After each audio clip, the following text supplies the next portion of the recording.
Okay, I'm sitting here in a little rock shelter cave in the Patapsco River Valley State Park on the county line between Baltimore County and Howard County. The rock here itself is a schist containing lots of mica, both black and white mica. The white mica is muscovite, and black mica is called biotite. The rock itself, since it is cooked to a medium well done, means that all the original characteristics of the rock, or most of them, have been destroyed. The original texture and structure are gone. So how do we tell what kind of rock this was originally? One way to do it, in fact about the only way to do it, is to look at the chemical composition of the rock.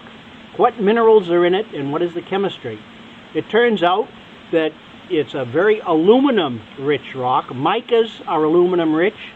Feldspar, which is also in here, is aluminum-rich, and it also contains quartz, which is silica-rich. So this was made mostly of silicon and aluminum with a little bit of iron in it to give you the black mica. Now, what kind of rock would that have been originally? With all the aluminum in it, almost certainly that marks it as a rock that originally was very clay-rich. This was a clay-rich mud to start with, many millions of years ago. Now there are many different places where that can be deposited. The rock immediately underlying this, it turns out, we'll take a look at it later, is a marble that was limestone. Limestone is generally characteristic of a tropical, warm ocean without much going on, without much junk being carried in, because it's mostly made up of seashells, living animals and plants that have pulled calcium carbonate out of the water. Underneath that is a almost pure quartz rock, the setter's quartzite. That was probably a sand beach. Not pure sand, there is other stuff in it too, but mostly sand. Below that is a billion-year-old gneiss, which was originally a granite. Now, where would you find such a rock today? Well, this originally was an ancient landmass formed 1 billion years ago, which had the ocean come in over it, so it was eroded away, eroded flat, actually down to and below sea level. A beach came in over it, that's the sand. Then when it sank a little bit further, or sea level rose a little bit more, you had a nice tropical ocean.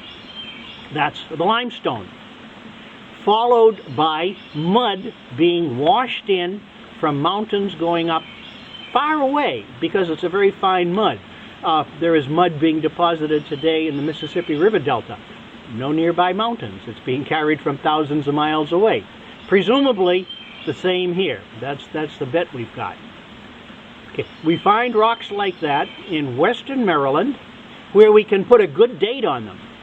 The rocks in western Maryland are dated about 500 million years ago, and the geological setting was very much like that of the Gulf Coast or coast of Carolina today. Geologically, very quiet. Nothing like California, the West Coast, or Indonesia, or places like that that are geologically active.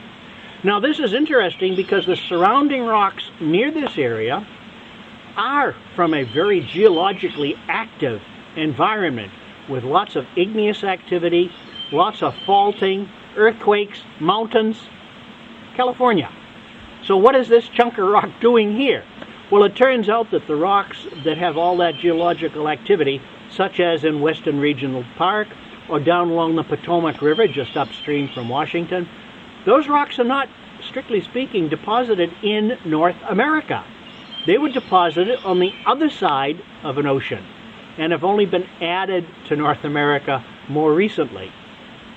Funny thing about those kinds of rocks, though, they're found on both sides of this chunk of rock. So how did this chunk of rock get here? Well, the present theory, if you can come up with a better one, you're welcome to. The present theory is that this is a chunk of North America that broke off and drifted away 700 or 800 million years ago. very much like Madagascar off the west coast of Africa, which was originally a part of the mainland, which broke off, moved out a couple of 100 miles, and then stopped, didn't go any further. So this did the same thing. And in the intervening ocean in between, we deposited deep ocean rocks, and on the other side, we deposited deep ocean rocks. On the other side of the ocean altogether was Africa and Europe, and the ocean on that side started closing between 500 and 600 million years ago, very much as the Pacific Ocean is closing up today off the west coast of Washington, Oregon, and Northern California. This is the same rock just a few feet away from where we saw the cave. In this particular spot, though, it's got an awful lot of interesting light-colored structures here. These are actually veins of granite that have come in through here. So at the time that this was being cooked, part of the reason it was being cooked is because there was granite being intruded around here. In this particular case, all the light-colored veins here are granite, and they were intruded in between the layers of metamorphic rock. Also, you can see that they are extremely deformed. In some cases, they wind around, zigzag back and forth. That's given a special name that's called ptigmatic folding. The fact that there was granite here indicates that the temperature nearby was very high. Granite is actually melts at around 700 degrees Celsius. That's well over 1,000 degrees Fahrenheit. So this was really hot stuff. There are two ways to get these granite veins here. One is to have the granite formed somewhere else and squeezed in along little cracks. The other way is to make the granite in place by actually melting some of this rock. And there is a way to decide which it is. In order to melt the rock, you have to get this up at least to 700 degrees Celsius, well over 1,000 degrees Fahrenheit. And if you do that, muscovite mica becomes unstable. This rock is full of muscovite mica. Therefore, that's not how it happened, because it was not heated that high. Instead, we formed the granite somewhere else and pushed it in here. While or after it was pushed in, this rock was heavily deformed, because you can see that the veins themselves wiggle around here in a very, very complicated pattern.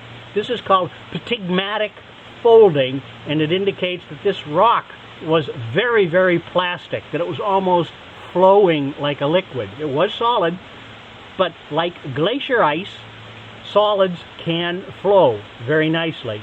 So this is towards the upper end of the medium spectrum. This rock is medium well done. Not completely well done because the mica is still stable. But this is some really spectacular vein folding here. As well as the granite veins that we saw running up through there, we also have this big, thick white mass in here that runs all the way up the outcrop. This is a quartz vein. It has a slightly different origin. It did not come in as molten rock.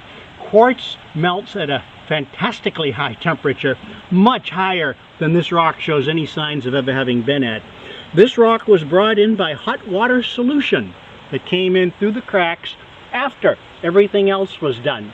It's not so tightly folded as the other, so it probably came in after much of the deformation as this rock was cooling.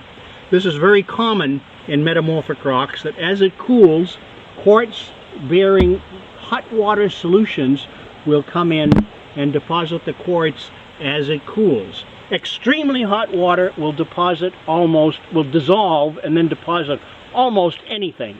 So that's how you get the quartz here.